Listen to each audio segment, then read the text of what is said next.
사연 나누겠습니다. 어린 시절 아버지는 술을 드시면 돌변해 저를 때렸습니다. 15세 아버지가 세상을 떠나고 저는 아버지처럼 살지 않기 위해 술을 마시지 않겠다고 다짐했습니다. 하지만 사회생활을 시작하면서 술을 즐기게 됐고 친구의 배신으로 운영하던 회사가 부도가 난 후에는 매일 술에 의존해 결국 알코올 중독에 빠져 노숙자 신세로 전락했습니다.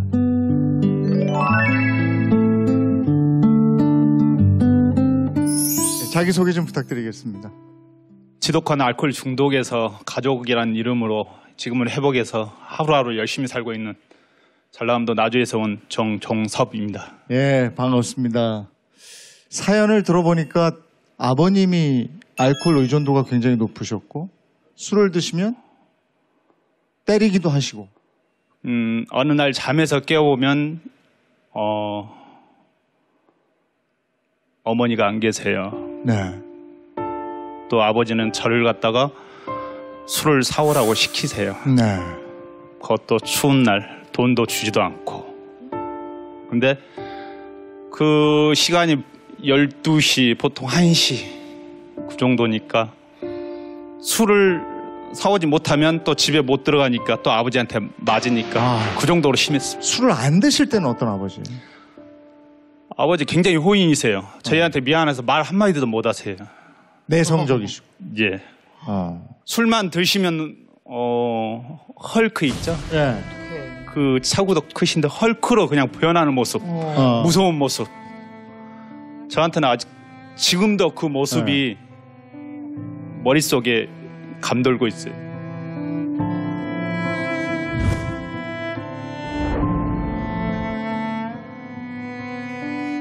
아니 근데 그 아버지 매일 술 드시고 가족들 때리고 그러면 그 가족 어떻게 살았습니까? 그러게 되니까 어머니가 이제 날품팔이를 가시는 거죠. 네. 그 농장 일도 하시고 그다음에 가시원 일도 하시고 해서 그 하루 한 끼 그 먹을 걸 연명을 해 가는데 근데 우리 아버지 같은 경우는 그 돈을 가져와서 술로 또 술 사 드시고. 예. 안 주면 엄마 때려서 또 엄마 쫓겨나. 그러면 엄마 쫓겨나면 또 제가 또 다시 막 그게 반복이 되는 거죠. 저는 커서 저런 아버지가 되고 싶지 않다. 그렇겠죠. 저러게는 굳이 안 되겠다. 그렇게 마음을 먹었었거든요. 네.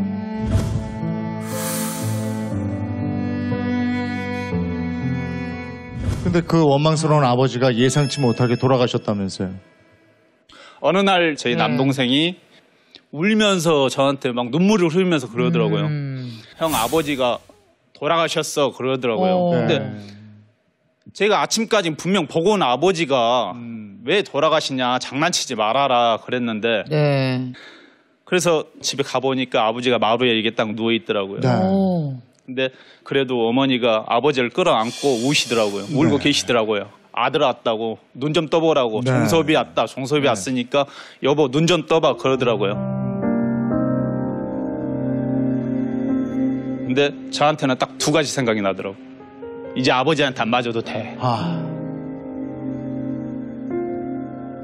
이제 아버지한테 안 맞아도 되는구나. 벗어났구나. 그 생각하고 또 한쪽에서는 눈물이 나더라고요. 불쌍하더라고요. 극단적 선택을 하셨다고 하더라고요.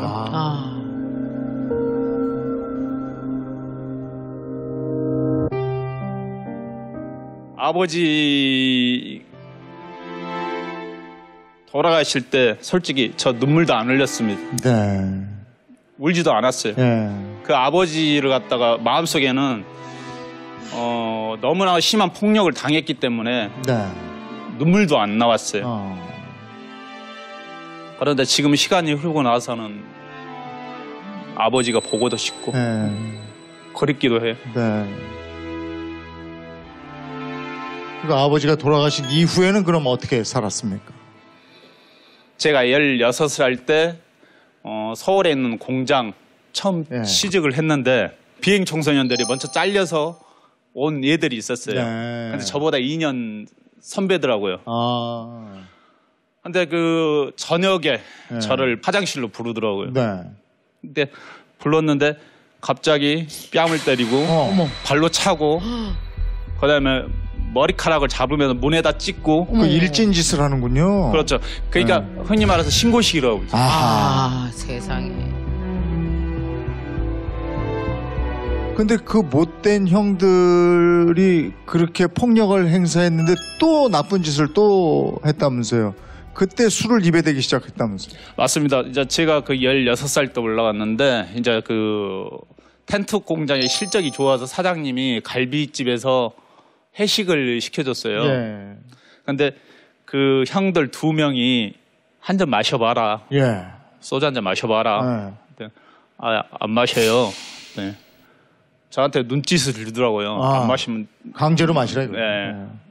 근데 맞았던 공포 때문에 어쩔 수 없이 한 잔을 마시겠어요. 예. 근데 아버지한테 제가 원망한 것도 있고 2번 다시 술 안 먹겠다고 그러니까 제 자신을 맹세한 것도 있는데 예. 그렇게 강제로 해버리니까 맞기 싫어서 이제 그때 술을 처음 입에 댄 거죠. 네. 이제 그러다 보니까 그 형들이 술 먹여놓고 화장실 가서 때리고. 아우. 그 진짜 나쁜 인간들이네. 근데 그 술을 먹고 이렇게 좀 그 형들한테 맞게 되면 네. 좀 감각이 둔해져서 그런지 좀 덜 아파. 덜 아프고 네. 그다음에 좀 마음도 편하고 그래서 어른들이 이래서 술을 마시는 건가? 그래서 아이고, 참. 이게 한두 잔이 한 병이 되고 한 병이 2병이 되고 그렇게 술이 점점점 나도 모르게 원래는 술 한 잔만 먹어도 취했던 취한 애가 사람이. 주량이 점점점 이렇게 늘어가게 되더라고요. 그럼 거기서 몇 살 때까지 시달린 거예요? 제가 거기서 20살 때까지. 4년을? 네, 20살 때까지. 가엾어라. 그 20살 때 그러면 공장을 나와서 네, 예. 그때부터 어떤 일을 하셨어요? 제가 그 형들을 갖다가 네. 복수를 하려고 네. 저녁에 몰래 태권도 체육관을 네. 그 다녔었어요. 네. 근데 해주려고. 네, 복수를 하려고. 저한테 태권도 운동을 잘하는 능력이 있었나 봐요. 그 체육관에서 이제 사범 생활을 좀 하다가 경호회사를 하나를 차렸어요. 차렸죠. 아.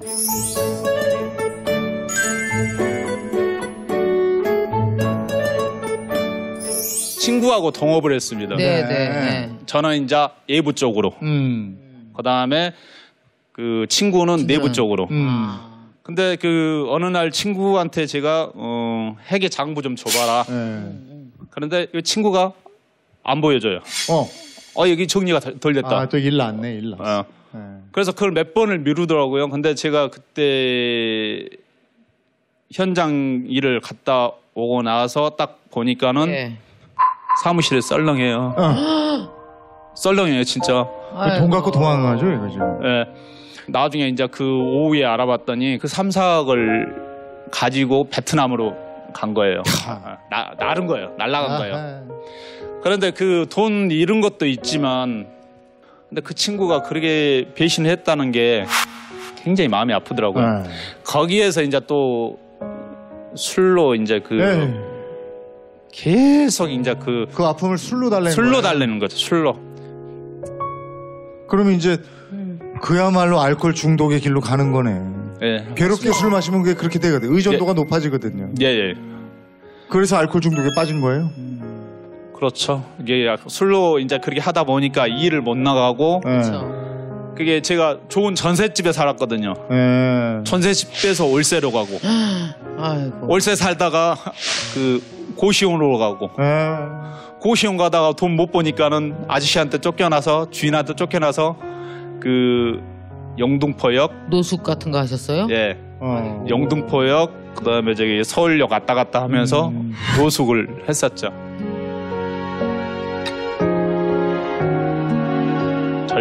절대로 아버지처럼 그 헐크로 변한 아버지처럼 되지를 않겠다고 했는데 내 자신이 그렇게 어느 순간에 돼 있더라고요.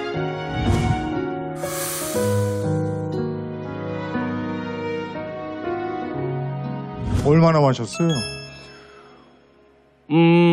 보통 이제 중독이 된 후에 10병에서 15병? 소주를? 예. 하루에요? 예.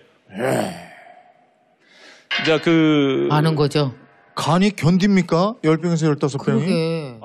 그때 이제 병원에 가보니까 병원에서 그 선생님 말씀하시기를 간 수치가 굉장히 높다. 그다음에 경악관이 가겠다.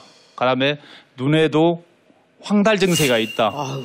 그 얘기를 하시더라고요. 그럼 간이 안 좋아진 건데? 황달 증상이 있으면. 예. 그러면 끊으려는 노력은 하셨을 거 아니에요? 그때는 제가 중독이 된 상태더라고요. 네. 그다음에 제가 중독이 되다 보니까 돈이 이제 경제적인 여건이 안 돼서 더 다닐 형편도 안 되더라고요. 네.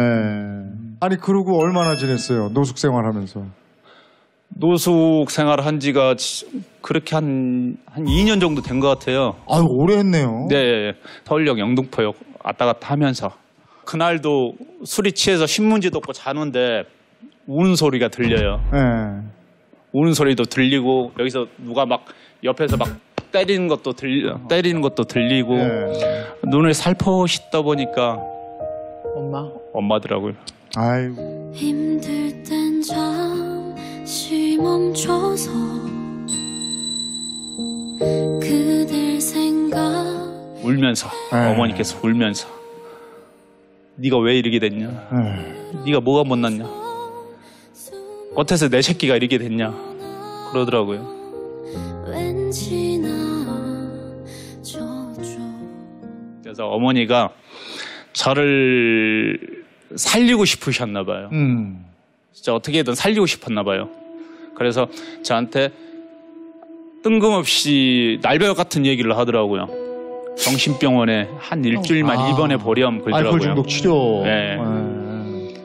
많이도 있지 말고 일주일만 있어봐라. 그 얘기를 하시더라고요. 그래서 어머니 말씀을 드려야 될 것 같더라고요. 그래서 병원 생활, 정신병원 생활을 한 게 반복적으로 3년 정도. 예? 3년. 3년을 하셨어요? 네. 알코올 중독 치료하는 과정이었던 거죠? 예. 근데 거기서 태어나면 또 마셨다는 얘긴데? 그렇죠. 그 3년 왔다 갔다 하는 반복 중에 3년 다 돼가던 해 어머니가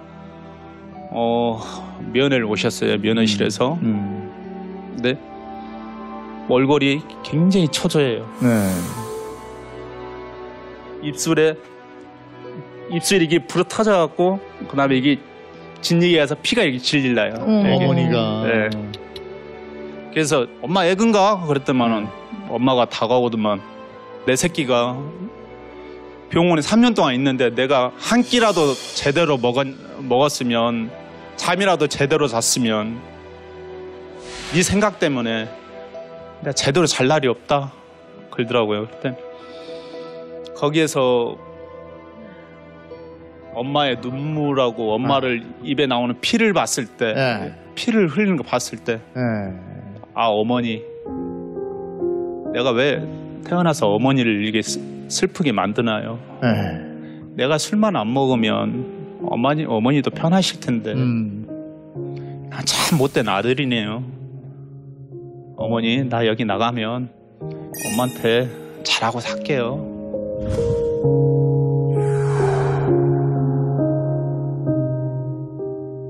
지금은 어때요? 지금은 그러면은 술을 끊으셨어요? 아니면 아직도 설마 그러신 건 아니시죠? 지금 17년 동안 지금 안 마시고 있어요. 17년 동안이라고요? 예. 알코올 중독자들은 술 끊는 게 없고요. 네. 그 회복이라고 그러더라고요.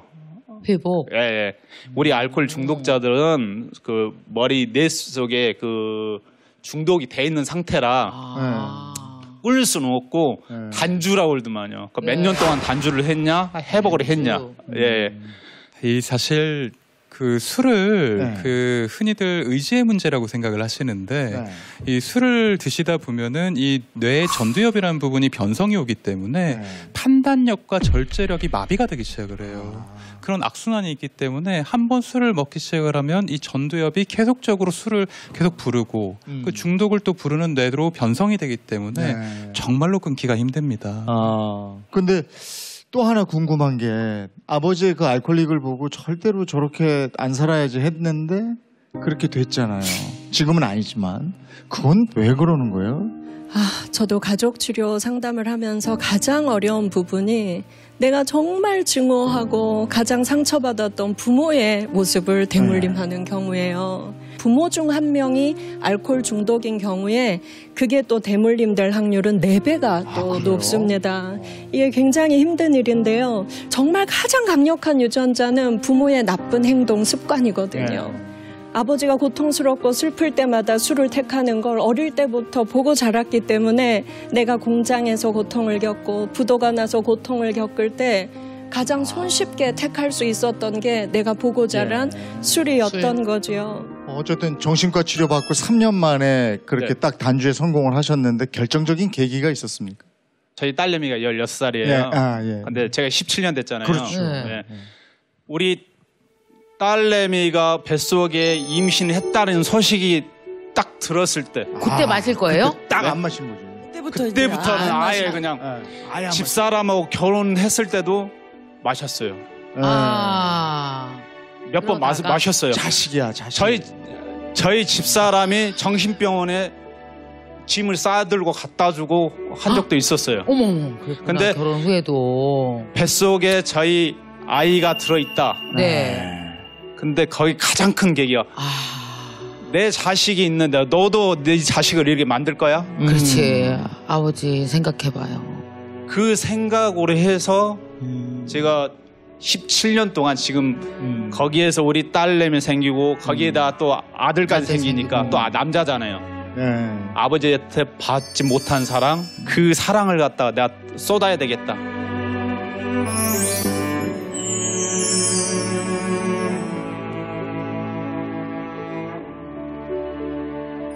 그러면 술 끊고 나서 엄마는 어떠세요? 너무 좋아하시죠 요즘? 네. 그 저희 술 끊으면. 어머니가 그 예전에는 그 남들한테 네. 그 제 얘기를 안 했어요. 창피해서.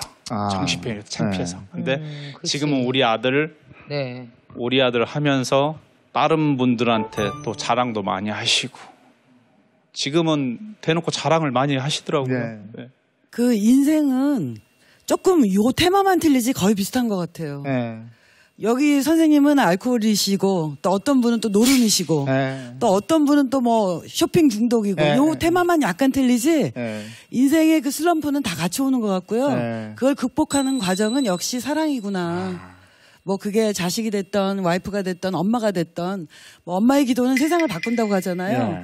그래서 오늘 선생님 얘기 들어보니까 편안하신 그 얼굴에서 그 와이프 그 아내분의 사랑이 느껴지는 것 같아요. 제가 그 오래 보았던 알코올 환자분들은 자존감이 굉장히 낮았어요. 가족들한테 정말 내가 상처 주고 네. 내가 또 상처받고 이런 거에 대해서 굉장히 후회하시고 얼굴 표정만 봐도 굉장히 자신감이 없었는데 네. 정노노님이 이렇게 오랫동안 자존감을 유지할 수 있었던 거는 절대로 내가 받은 이런 환경, 유전, 이런 애착의 어떤 상처들을 절대로 자기 그 가정에는 물려주지 않겠다. 이런 강한 이런 결심이 있었기 때문에 그게 오늘 정노노님의 단주를 유지하고 자존감을 유지하는 그런 솔루션 비책이 아닌가 싶습니다. 그리고 오늘 주제가 그 후회잖아요. 네.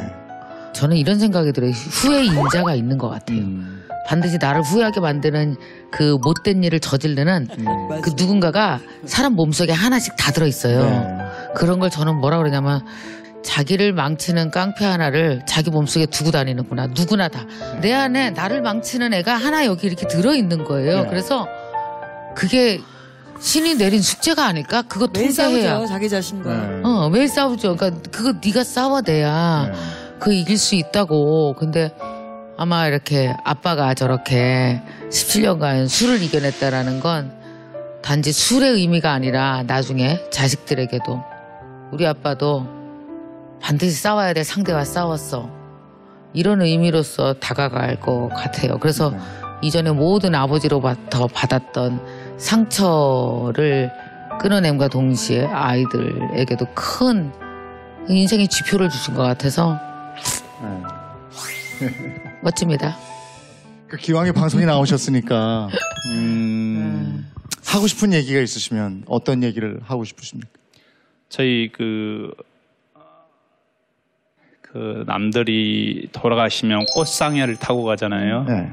우리 아버지는 너무 가난해서 꽃상현을 못하고 경운기 뒤에다 간을 싣고 공동묘지를 싣고 왔어요. 그랬군요.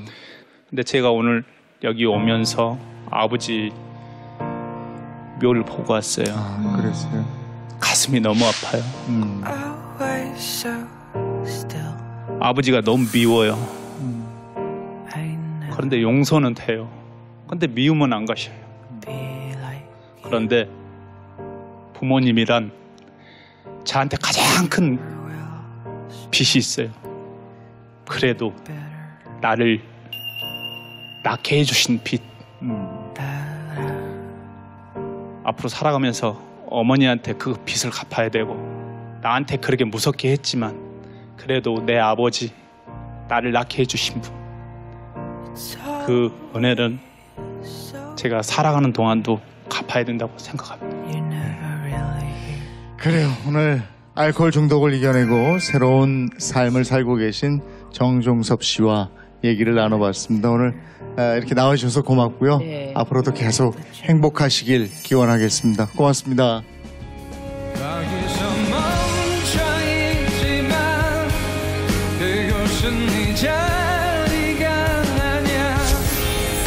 그대로 일어나 멀리 날아가기를. 얼마나 오래 지날지 시간은